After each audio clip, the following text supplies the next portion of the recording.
नमस्कार दर्शकों, आवाहन इस कार्यक्रम में एक बार से आप सभी का फिर से स्वागत है। दर्शकों, जैसा कि हम जानते हैं हमारे जीवन में हम कभी भी एक जैसी लाइफ जीना पसंद नहीं करते हैं। एक जैसी कोई भी चीज़, चाहे वो कपड़े पहनने की बात हो या फिर कुछ खाने की बात हो या कहीं जाना हो, कहीं रहना हो, हम एक जैसी चीज़ों को कम पसंद करते हैं। हर चीज़ में हम परिवर्तन चाहते हैं, कुछ अलग-अलग चाहते हैं।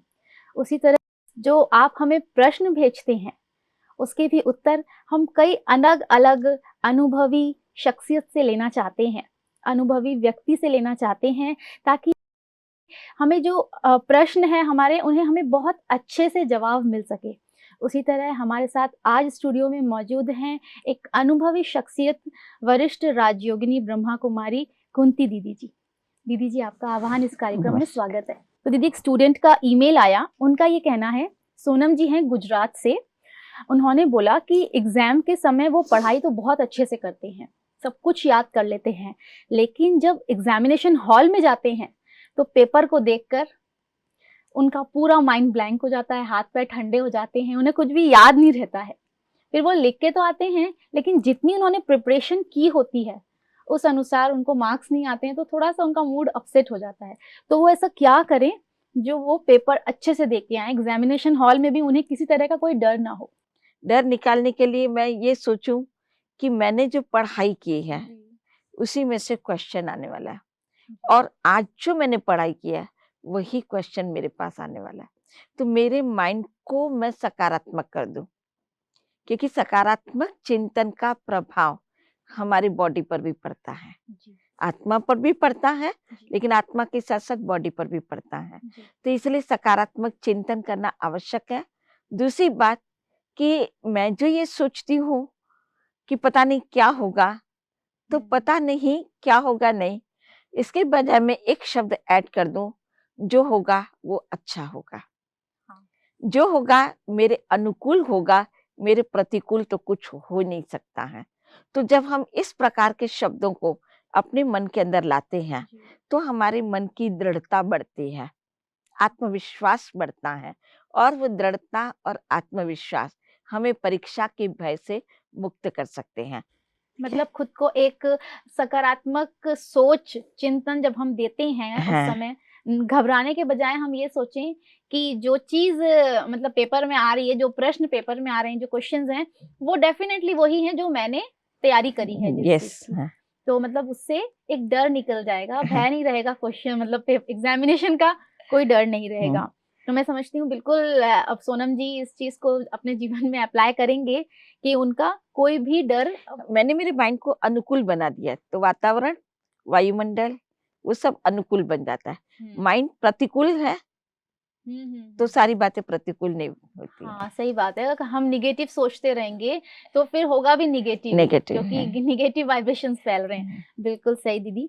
दीदी, मेरा अगला प्रश्न उनका भी ईमेल आया है, पानीपत से हैं सुशीला जी। उनकी ये प्रॉब्लम है कि उनके बेटे और पति में बिल्कुल नहीं बनती है, आए दिन झगड़ा होता रहता है। अगर बेटे के खिलाफ कुछ भी बोल दिया, उसकी बात नहीं मानी, तो वो घर में कोई नुकसान कर देता है, कुछ तोड़फोड़, या फिर गुस्से से घर से ही बाहर निकल जाते हैं। तो कई बार सुशीला जी ने अपने पति को समझाया कि एक ही बेटा है, आराम से चलिए, मतलब थोड़ा सा प्यार से चलते हैं, उसके साथ समझाते हैं, लेकिन उसके ऊपर काफी गुस्सा रहता है उनको भी। तो ना बेटा समझ पाता है और ना पति समझ पाते हैं, और घर में बहुत ही तनाव का माहौल बना रहता है। तो उनका ये कहना है कि मैं ऐसा क्या करूं जिससे घर में सामंजस्य बना रहे। क्या है कि पहले तो बाप और बच्चे के जो विचारों की दूरी है, इस विचारों की दूरी की वजह से ऐसा हो रहा है। दूसरी बात आती है कि दोनों का अपना एक ईगो टकराता है, क्योंकि बाप सोचता है कि मैं बड़ा हूँ तो मैं हर बात को इनको क्यों स्वीकार करूं, बच्चा सोचता है मैं एक ही हूँ तो आपको मेरी हर बात को स्वीकार करना होगा। तो वो ईगो, अहम भाव, वो उनका आपस में टकरा रहा है। लेकिन पिता ये समझ जाए कि वो बच्चा है, बेसमझ है, इस वजह से वो ऐसी हरकतों को कर रहा है, और उससे वो प्यार देता रहे। तो जैसे हम पौधे को रोज पानी देते हैं तो वो बीज अपने आप पौधा बड़ा होता है और कल को वो फल देने लगता है। तो ये बच्चा भी एक पौधा है, उस पौधे को भी प्यार की एक आवश्यकता है, तो हम प्यार देते रहे, देते रहे, देते रहे, कल को फल पिता के पास ही आना है। पिता इस बात को समझ ले और बच्चा ये समझे कि जो कुछ भी पिताजी के पास है उसका अधिकारी मैं ही हूँ। तो अपने वो अधिकार को अगर समझ सकता है तो वो भी अपने ईगो से अपने आप को दूर करेगा और पिता भी ये सोचेगा कि बड़ा होकर के आखिर फल मेरे हाथ में ही आना है, तो वो भी समझ सकेगा। समझने के लिए भी तो बाप को टाइम तो देना पड़ेगा ना। जी बिल्कुल। तो वो पिता है, तो पिता अगर ये सोचेगा कि मैं झुक जाऊंगा तो मैं छोटा कहलाऊंगा, लेकिन कहावत में कहा जाता है वो झुकता है वो महान बनता है। तो अगर पिता बच्चे के आगे झुक रहा है तो वो झुक नहीं रहा है, बच्चों की नजरों में वो बाप महान बन रहा है। जैसे किसी को भी फूलों की माला पहनाई जाए, किसी बड़े पद पर आसीत है, चाहे वो राष्ट्रपति है चाहे प्रधानमंत्री है, जब गले में माला पहनाई जाती है तो वो उस समय शीश झुकाता है, झुकना पड़ता है बिल्कुल। और शीश झुकाया तो वो छोटा नहीं हुआ, उसको अपना गर्व हुआ कि मेरा माला के द्वारा सत्कार किया गया। इसी प्रकार से पिता भी ये समझे कि मैं बच्चे के आगे झुक नहीं रहा हूँ, लेकिन मैं मेरी महानताओं को प्रत्यक्ष कर रहा हूँ। यही हाथ एक है कि अगर आप हाथ आगे बढ़ाते हैं तो कहते हैं मुझे सहयोग का हाथ बढ़ाया, और यही हाथ अगर आप ऐसे कर देते हैं, देखा हाथ को ही वो कर दिया। तो हम दोनों हाथ जैसे हम सोचते हैं, इसी प्रकार से संबंधों को भी बनाने के लिए दोनों को मिलना आवश्यक है। तो मैं ये समझने की कोशिश करूं कि मेरे घर के अंदर का जो किचरा है वो मैं घर के अंदर ही रहने दूं, उस किचरे को मैं बाहर न फैलाऊं। अगर मेरे मन के अंदर ये समझ आ जाती है तो मैं बच्चे की हर बातों को पूरा कर सकता हूँ। तो दीदी जैसा आपने बताया कि अगर हम थोड़ा सा झुक जाते हैं तो एक्चुअल में झुकना नहीं उठना ही होता है। तो सही बात है कि अगर हम बड़े हैं, लेकिन छोटों को भी समझना पड़ेगा कि बड़े हैं तो बड़ों को बड़ों के हिसाब से ही हमें समझना पड़ेगा। हाँ, ये बात जरूर होती है दीदी। ऐसा होता है ना कि घर में अगर माता पिता हैं तो ऐसा होता है अपने तो हैं, साथ में ही तो रहना है। थोड़ा सा इस चीज को दीदी हमें क्लियर करें कि वो बच्चे समझें कि वो माता पिता अगर पूछताछ कर रहे हैं, कुछ बात कर रहे हैं, तो वो उनका एक मतलब किस तरह समझें इसको। हम ये कहते हैं समय नहीं मिलता है, लेकिन बच्चे जैसे फ्रेंड्स के साथ समय देते हैं तो वो समय निकल आता है। अचानक फ्रेंड्स का मोबाइल आ जाता है, फोन करता है तो कहते हैं हाँ मैं अभी उतरा, मैं अभी आया, तो समय देता है। तो बच्चा भी इस बात को समझे कि समय तो मेरे पास होता है, लेकिन मैं फ्रेंड्स के साथ समय बिताने के बजाय जो मुझे माँ बाप के प्यार का अनुभव करना चाहिए उससे मैं दूर हो रहा हूँ। हाँ, फ्रेंड का प्रेम भी जरूरी है, लेकिन फ्रेंड के प्रेम के साथ साथ माता पिता का भी तो आवश्यक है। माता पिता के प्यार से ही हम जीवन की अपनी प्रगति कर सकते हैं। उनकी दुआएं और आशीर्वाद ही हमें आगे बढ़ाती हैं। तो हम उस बात को रियलाइज करें, क्योंकि हम इस बात को रियलाइज नहीं करते हैं तो उस बात को हम स्वीकार भी नहीं कर पाते हैं। पहले है महसूस करना, और महसूस करने के बाद है उसे अपने जीवन के अंदर स्वीकार करना, फिर है समय निकालना। जैसे आप सोचते हो कि एक मित्र को मैं टाइम दूंगा तो समय पर मित्र मुझे मदद करेगा, तो क्या इसी प्रकार ये मैं नहीं समझ सकती कि अगर मैं माँ बाप की बातों को मानूंगी, अगर मैं माँ बाप को टाइम दूंगी तो समय पर मुझे माँ बाप ही तो मदद करेंगे। जो माता पिता मुझे आगे बढ़ाने के लिए प्रोत्साहित करेंगे वो मेरा मित्र नहीं करेगा। इस बात को रियलाइज अगर बच्चा करता है तो वो बच्चा अपने जीवन के अंदर माँ बाप के साथ संबंधों को जोड़ सकता है। जो बच्चा आज्ञाकारी, ईमानदार इस प्रकार से होकर के चलता है तो माता पिता कभी पूछते भी नहीं है। तो मैं माता पिता के साथ जितना स्पष्ट रहूंगी उतना मेरे माता पिता कोई क्वेश्चन मेरे से करेंगे नहीं।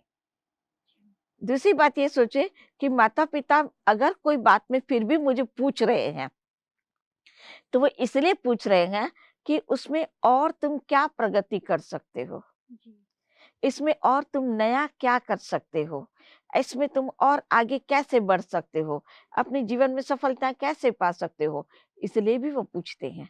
वो टक टक करने के लिए नहीं पूछते हैं। कोई भी माता पिता अपने बच्चों को टक टक नहीं करता है।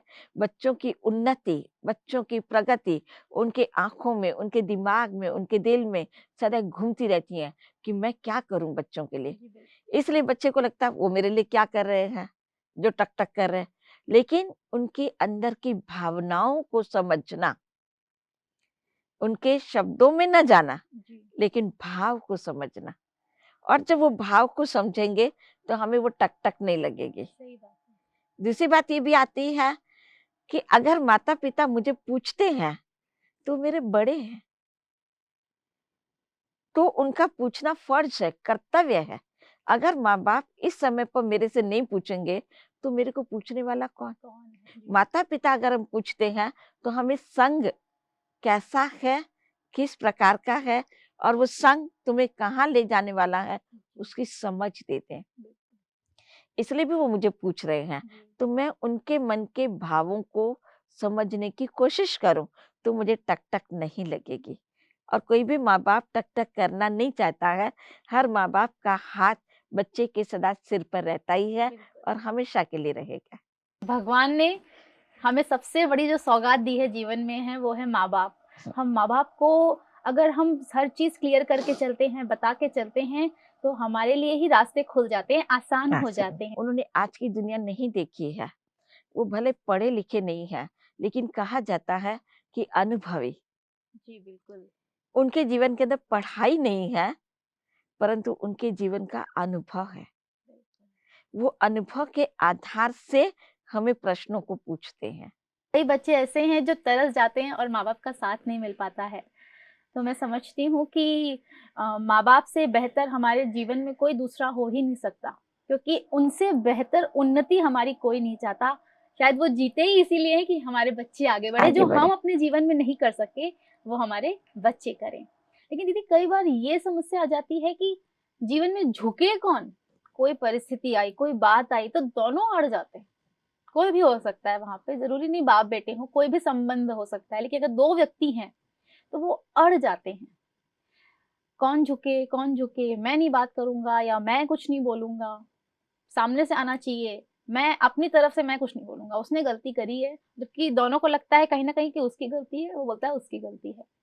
तो ऐसी सिचुएशन को कैसे हैंडल किया जाए? देखो, कई बार रास्ते में गाड़ियां चलती हैं, तो जब गाड़ियां चलती है ना, दोनों सामने सामने से आ जाती हैं और रास्ता बड़ा सकड़ा होता है कि दूसरी गाड़ी निकल सके, ऐसा नहीं होता। एक को पीछे जाना पड़ता है, निकलने का रास्ता देना होता है। वहां भी दोनों अड़ जाते हैं, वो सोचता है तुम पीछे जा, ये सोचता है तुम पीछे जा। जैसे समय होता है, तो समय के आधार से अगर दोनों हम अड़े रहेंगे तो हम लोग तो समय पर कहीं पहुंच नहीं पाएंगे, लेकिन हमारी वजह से कईयों का भी समय व्यर्थ चला जाएगा। लेकिन उन दोनों में आता है कि मैं क्यों और मैं क्यों। लेकिन देखो, जो पीछे हटता है, मानो वो झुका, और अगर वो झुका और पीछे हटा तो लोग उसकी महिमा करेंगे, प्रशंसा करेंगे। लेकिन जो अड़ा हुआ रहा, उसके लिए क्या कहेंगे कि इसको समझ नहीं, इसको अक्ल नहीं, ये बेसमझ है, ये ऐसा है।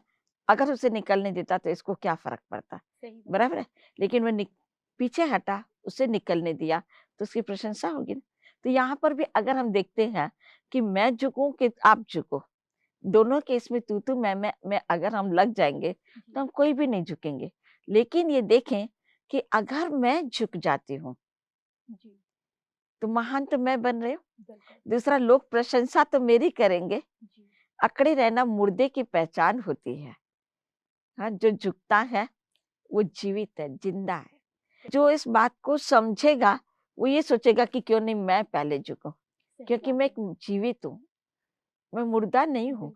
मुर्दा यूं अड़ा रहेगा, उसे उठाना पड़ता है, वो न पीछे हटेगा ना आगे हटेगा।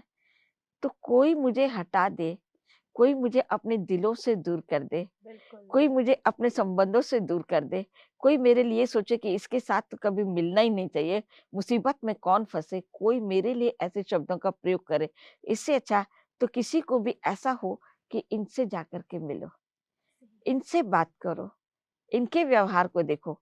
कोई ये कहे वो अच्छा, या ये कहे कि इसको तो छोड़ो वो अच्छा। अगर जो इस बात को समझ जाएगा वो अवश्य झुकेगा। सही बात। इसमें ये नहीं आएगा कि ये छोटा झुके या बड़ा झुके। मुझे प्रशंसनीय बनना है, मुझे विश्व में प्रसिद्ध होना है, तो प्रसिद्ध होने वाले को, प्रशंसनीय बनने वाले को नॉलेज होती है कि प्रशंसा उसी की होती है जो पहले झुकता है। बाद में कितने भी कोई अच्छे काम करे, लेकिन कहेंगे पहले किसने किया। जितने भी आज हमारे पदों पर आसीत हैं, हम ये ना सोचें कि वो सीधा पद पर ऐसे ही बैठ गए हैं। जो भी जिस भी पद पर बैठा है वो झुका है, तब वो उस पद पर पहुंच पाया है। तो मुझे अगर किसी पद को प्राप्त करना है, मुझे भी मेरे नाम को इतिहास में स्वर्णिम अक्षरों से अगर लिखाना है, तो पहले मैं झुक जाऊं। कि मतलब अगर हम थोड़ा सा झुक जाते हैं तो वो झुकना नहीं, असल में उठना होता है। उठना है। हम उठ जाते हैं खुद की नजरों में भी, और जो हमारे साथ संपर्क में आ रहे हैं, जो हमारे सामने हैं, उनकी नजरों में भी हम उठ जाते हैं। बहुत अच्छी बात कही दीदी आपने ये। अच्छा दीदी, हमारे पास दूसरा प्रश्न है एक संचेती जी का, पूना से। जो मेरे नेबर्स हैं, मेरे पड़ोसी हैं, जो मेरे घर के सामने रहते हैं, वो अपने बच्चों के प्रति बहुत स्ट्रिक्ट हैं, बहुत ही मतलब कड़क है उनका व्यवहार, बहुत ज्यादा अनुशासन, अनुशासन तो है लेकिन अति अनुशासन है। उनके 2 बच्चे हैं जो मैं समझती हूँ लगभग 18-19 साल के होंगे। अक्सर मैंने उन्हें उदास देखा है, कभी मैंने उनके चेहरे पे मुस्कान नहीं देखी, परेशान रहते हैं, मतलब बहुत ही मुरझाया हुआ सा। जिस उम्र में बच्चे खिलखिलाते हुए रहते हैं, दोस्तों के साथ, फ्रेंड्स के साथ, मतलब यहाँ जाना वहाँ जाना, मौज मस्ती, लेकिन वो अपने घर में ज्यादा रहते हैं और बहुत उदास रहते हैं। उनको ऐसा देख के मुझे अच्छा नहीं लगता, और मैंने एक चीज अक्सर देखी कि उनके माता पिता उन्हें डांटते बहुत हैं। शायद वो उन पे भरोसा नहीं करते, या जो भी, उनकी बहुत मतलब हर चीज में उन्हें गलत ठहराते हैं। ये सब जो कि मेरे घर के बिल्कुल सामने ही हैं, देखने में आ जाती हैं बातें, तो मुझे बिल्कुल नहीं अच्छा लगता है। वो बच्चे इतने परेशान रहते हैं, तो मैं कैसे मदद कर सकती हूँ? हालांकि देखा जाए कि पड़ोसी को हम समझा करके मदद नहीं कर सकते हैं। क्या होता है कि अगर मैं हमारे पड़ोसी को समझाऊं कि भाई आप बच्चों के साथ ऐसा व्यवहार करो, बच्चे ये भगवान की देन है, बच्चे फूल हैं, बच्चे महात्मा हैं, तो वो कहेगा कि क्या मुझे नहीं पता इस बात का? मुझे भी पता, आप क्या मुझे बता रहे हो, ये नया क्या है? वो हमारी अच्छी बातों को भी तोड़ डालेगा, स्वीकार नहीं करेगा। लेकिन ये होता है कि जैसे सूर्य उदय होने के साथ अपनी प्रकाश, अपनी किरणें हर स्थान पर फैलाता है। वो कोई भी ऐसा स्थान नहीं है कि सूर्य कहे कि मैं मेरी किरणों को यहाँ तो नहीं फैलाऊंगा, फैलाता ही है। इसी प्रकार से मैं उनके लिए एक सूर्य बन करके कार्य करने का करूं। अपने ही बच्चों को आप जब भी उनके सामने हो, अच्छा व्यवहार करें, अच्छे से प्रश्न करें, अच्छे से बात करें, मधुरता का व्यवहार करें, तो जरूर है कि सामने वाले को ये देख देख करके सीखने को मिलेगा कि मैं तो हमेशा बच्चों के साथ ऐसा करता हूँ, लेकिन ये हमेशा बच्चों के साथ ऐसा करते हैं। बिल्कुल। दूसरी बात यह है कि वो ये भी देखेंगे कि बच्चों का चेहरा इनका खिला हुआ रहता है और मेरे बच्चों का चेहरा सदा उदास रहता है, तो क्या कमी है? तो हम बोल करके नहीं सिखा सकते हैं। जैसे आजकल का समय भी ऐसा हो गया है कि बोल से आप किसी को शिक्षा दो, वो पसंद नहीं आती है, लेकिन आप जब कर्म करके सिखलाते हैं तो वो कर्म उनके लिए प्रेरणा वाला बन जाता है, कर्म सिखलाता है। तो मैं मेरे कर्मों के अंदर ऐसा करूं जो सामने वाले को नजर आवे, और कर्म मेरे ऐसे हो कि जिसमें थोड़ा भी मिक्सचरिटी ना हो कि मैं उसको सिखाने के लिए कर रही हूँ। क्योंकि अगर मेरे मन के अंदर ऐसी भावना है कि मैंने कर्म करके इसको तो सिखा के रहूंगी, तो मेरा ये जो है कि टोन कि मैं इसको सिखा के रहूंगी, तो हम कभी नहीं सिखा सकेंगे। लेकिन हम ये सोचें कि ये भी परिवर्तन हो जाएगा, ये भी बदल जाएगा, ये भी अच्छे बन जाएंगे, ये भी बच्चों को प्यार देने लग जाएंगे। तो हम इस प्रकार से सोच के द्वारा सामने वाले को प्रकाश देते रहे, देते रहे, देते रहे, तो वो जरूर बदल जाएगा। देखो जैसे बच्चा ए लिखना सीखता है, तो ए आता नहीं है, लेकिन माँ बाप पहले ए लिख के देते हैं, टीचर ए लिख के देते हैं, फिर कहते हैं इसी पर बैठ करके लिखो, इसी पर बैठ करके लिखो, और वो उस पर लिखता रहता, लिखता रहता, लिखता रहता, और ए तो क्या आज बहुत सारे शब्दों को लिख लेता है। बिल्कुल। इसी प्रकार से हम क्या कोशिश करते हैं कि मैं इसे सिखा के रहूंगी, ये जो सोचते हैं ना, तो हमारे नेगेटिव वाइब्रेशंस पहुंच जाते हैं। लेकिन मैं ये सोचूं कि नहीं, ये जरूर बदल जाएंगे, जैसे एक बच्चे के लिए माँ बाप सोचते हैं ना कि ये पढ़ लिख करके डॉक्टर जरूर बनेगा, लेकिन बच्चा तो केजी में भी नहीं गया है हाँ, सही बात और है। अपेक्षा कितनी है जी। कि वो मतलब एक डॉक्टर बहुत बन जाएगा। पॉजिटिव उसके प्रति एक है। संकल्प रखते हैं कि आगे बड़ा बड़ा होके अच्छा व्यक्ति बनेगा, हाँ, बड़ा व्यक्ति बनेगा। तो वो सोचते हैं ना, जी। ऐसा ही संकल्प क्या हम पड़ोसी पर करते हैं? नहीं कर पड़ोसी पाते को हैं। हम जब उनकी नेगेटिव बातों को देखते हैं तो हमारे मन के अंदर आता है कि ये ऐसा ही है, ये बच्चों के साथ व्यवहार ऐसा नहीं करता। ठीक है, नहीं कर रहा है, हमें दिखाई दे रहा है, लेकिन वो करने के लिए मैं ये सोचूं कि जरूर ये अच्छा व्यवहार करेगा। आखिर तो बच्चे हैं, आखिर तो ये माता पिता हैं, तो माता पिता बच्चों के साथ कब तक ऐसा करेंगे? हाँ, जरूर है कि बच्चों में भी कोई कमियां होंगी जो हमें नहीं दिखाई दे रही हैं, हो सकता जो घर के अंदर ही अंदर होती है। है। जी। तो जब घर के अंदर ऐसी बातें हैं तो माँ बाप इसलिए इनके साथ स्ट्रिक्ट रहते होंगे, ये भी संभव है, उनकी भी धारणाएं इसलिए भी अनुशासन बना दिए होंगे उन जी, लोगों ने। बिल्कुल।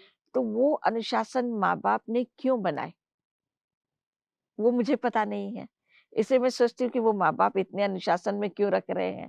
हाँ। तो वो हम समझने की कोशिश करें, या तो हम एक ये सोचें कि बच्चों को हम सिखाएं कि देखो आप लोग किस प्रकार से व्यवहार करो माता पिता के साथ, ताकि आपके माता पिता आपके व्यवहार को देख करके अपने आप बदल जाएंगे। हाँ, ये भी पॉसिबल है, बिल्कुल। क्योंकि कई बार ऐसा होता है कि बड़ों को बड़ा नहीं सिखा सकता है, लेकिन छोटा सिखा छोटे सकता। सिखा देते हैं। तो इस प्रकार से हम कर सकते हैं। और या तो तीसरा कोई हमसे भी कोई बड़ा व्यक्ति हो हाँ। तो उनको बीच में रख करके एक छोटा सा स्नेह मिलन गेट टुगेदर जिसे हम कहते हैं, जी। वो रख करके इन्हीं बातों को लेक्चर की रीति से रखे, या स्नेह मिलन रखा है तो स्नेह से उन्हीं बातों की लेन देन करें, जी। तो जिससे भी उन बातों को वो समझ सकते हैं। या कभी ऐसा सोसाइटी का प्रोग्राम, जैसे पड़ोसी है जी। तो सोसाइटी होगी, तो डेफिनेटली सोसाइटी में कई प्रोग्राम्स होते रहते होते हैं। रहते हैं। तो सोसाइटी में एक बात का इस प्रकार का प्रोग्राम रखें कि आज के दिन हम सबके गुण और विशेषताओं का वर्णन करेंगे कि अच्छा। किसके अंदर कौन सी अच्छी बात है, किसमें क्या विशेषता है, किसमें क्या कला है, किसमें क्या गुण है। तो आज सारा गेट टुगेदर एक पिकनिक जैसा रखें, पार्टी जैसा रखें, और उसमें उस प्रकार की बातों को लिया जाए। तो अंडरस्टूड है कि बच्चे माँ बाप का, माँ बाप बच्चों का जी। एक वर्णन करेंगे ही करेंगे कि मेरे बच्चे में क्या है, वो कहेगा मेरे माता पिता में क्या है। तो इससे भी क्या होगा कि उनको जब बोलने का एक मौका आएगा तो वो बोलने का मौका भी उनको ये परिवर्तन कर देगा कि अगर मैं मेरे बच्चों की महिमा करता हूँ, जी। या बच्चे सोचेंगे कि मैं मेरे माँ बाप के लिए करता हूँ, तो क्या हमारे अंदर वो बात है? सही। लोग तो हमारी बातों को देख नहीं रहे हैं जो हम वर्णन कर रहे हैं, तो क्यों नहीं लोगों को भी हम दिखा दें। तो कहते हैं कि जितना सभाओं के बीच में बोलते हैं ना, तो वो परिवर्तन, जैसे गांधी जी ने भी गुड़ बहुत खाते थे, अच्छा। लेकिन जब एक माँ अपने बच्चे को लेकर के गई कि गांधी जी को कहा कि बापूजी ये ना गुड़ बहुत खाता है, इसे समझा दो कि गुड़ ना खाए। जी। तो सिंपल सा जवाब था, लेकिन गांधी जी ने कहा कि 8 दिन के बाद आना। तो वो गांधी जी ने 8 दिन क्या किया कि खुद ने गुड़ खाना बंद किया, हम्म। और खुद गुड़ खाना बंद करके 8वें दिन जब बच्चे को बोला कि बेटा गुड़ खाना लिमिट में खाओ, परंतु ज्यादा खाना नुकसान करता है बेटा। बस इतनी सी ही बात समझाई और बेटे के समझ में आ गया। तो माँ ने कहा जब आपको इतना ही वाक्य कहना था तो उस दिन ही आपने क्यों नहीं कहा? सही। तो कहा मैं खुद खाता था, सही है। तो मैं खुद खाता था तो मेरा प्रभाव बच्चे पर नहीं पड़ता नहीं था। पड़ता था, बिल्कुल। लेकिन आज मैंने छोड़ा है तो प्रभाव पड़ता है। तो वो जो गेट टुगेदर होता है ना, तो गेट टुगेदर में भी हम जब एक दूसरे के वर्णन करते हैं, हर परिवार वाले अपने अपने परिवार की विशेषताओं का जब वर्णन करते हैं, तो फिर वो सोचते हैं कि मेरे अंदर अगर नहीं होगा तो सामने वाले पर मेरा प्रभाव नहीं पड़ने वाला है। सही बात। तो वो प्रभाव कब पड़ेगा? जब मैं इन बातों को अपने जीवन के अंदर लाऊं, आचरण में लाऊं, तो वो अपने आप आचरण में वो बातें आने लगेगी और वो घर का वातावरण अपने आप बदल जाएगा। मतलब जो कहते हैं, और यदि कई बार ऐसा भी होता है ना कि मतलब दूसरे दूसरा का व्यवहार दूसरे का व्यवहार हमारे लिए आईना होता है हमारे खुद खुद के लिए। लिए। हम देख सकते हैं कि अगर सामने वाला ऐसा कुछ कर रहा है जो हमें बुरा लग रहा है, तो कहीं वो चीज़ हम तो नहीं कर रहे हैं। हाँ, बिल्कुल सही है। और किसी को बदलना है तो बार-बार उसकी बुराइयाँ करके, उसे बता के कि तुम इतने बुरे हो, हम नहीं बदल सकते। दीदी जैसा आपने बोला, आपको एक कहानी याद आई। अब कहानी सुनना किसे नहीं अच्छा लगता, लेकिन दीदी चूँकि अब समय सीमा समाप्त हो गई है हमारे आज के इस एपिसोड की, तो अगले एपिसोड में मैं ज़रूर आपसे वो कहानी सुनूँगी और हमारे दर्शक भी सुनेंगे। तब तक के लिए दीदी आपसे आज्ञा लेती हूँ। आपका बहुत-बहुत धन्यवाद हमारे कार्यक्रम में आए।